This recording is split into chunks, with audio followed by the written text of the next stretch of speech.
All right, Jim, thank you. New tonight, allegations of police brutality. And now a local couple has filed a federal lawsuit against the city of Eaton Rapids. Anchor Ann Emmerich joins us now in our studio to tell us what court documents reveal. Ann? Jane, the case was filed last week in a Grand Rapids federal court naming 4 defendants. The city of Eaton Rapids, its police chief, its attorney, and a sergeant on the police force. The incident at the center of the case happened more than 2 years ago.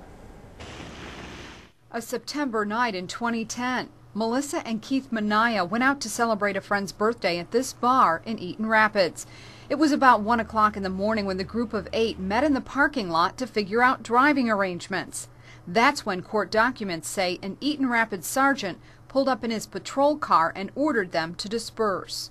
Melissa Mania apparently made a dance move as she walked to her car, and that's when she says Sergeant Dorwin Sayer told her she was under arrest. She and witnesses claim what followed was brutal treatment that left Mania with back and neck injuries. Injuries she alleges came at the hands of Sergeant Sayer, who court documents claim grabbed her by the arm, the neck, jerked her around, slammed her against his patrol car, hitting her head against it twice. Court documents also say at one point the group pleaded with the sergeant to stop choking Melissa, and when her husband told him he was recording video of it on his cell phone, he was placed under arrest. Now, of course, this is just one side of the story. The couple did spend the night in jail and were charged with misdemeanors, including resisting a police officer and assault and battery. Those charges were later dropped. They're now asking the court for damages for pain and suffering and financial losses. They say Police Chief Paul Maluski was negligent, failed to train his staff, and ignored previous complaints against the sergeant, who remains on duty.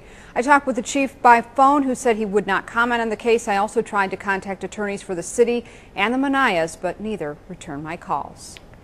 And thank you. Well, you may also recall we told you about another Eaton Rapids police officer facing legal troubles in an unrelated case. Sergeant Jeffrey Smith faces charges of domestic violence connected to a July incident against his then wife.